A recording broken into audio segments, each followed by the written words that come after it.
Le dame del Settecento con un Casanova che le insegue nel cerchio sospeso.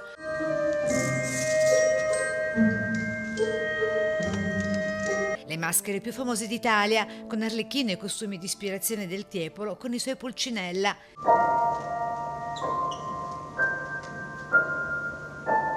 E ancora turisti e bagnanti in un lido un po' retrò, con il delfino che tra cielo e acqua vola sopra il pubblico.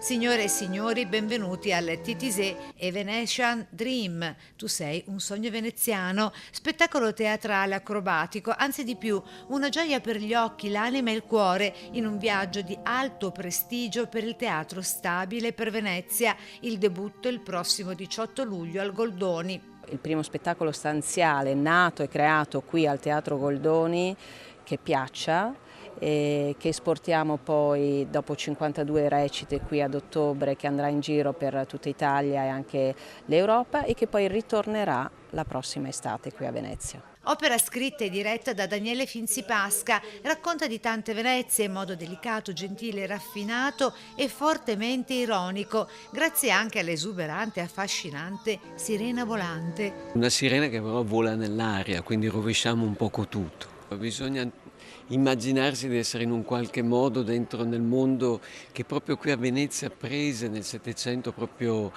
dilagò, che era proprio la passione per l'artificio, il teatro che doveva ogni volta sorprendere il pubblico, attrarlo. Tra sorprese e gioco lo spettacolo andrà in scena da giovedì a domenica per 52 recite fino al prossimo 13 ottobre, con protagoniste anche l'orchestra di Padova e del Veneto e il coro Città di Piazzola sul Brenta. Ci sono musicisti, compositori della storia di Venezia agli quali mi sono ispirata, ma quasi più a una certa sonorità di Venezia.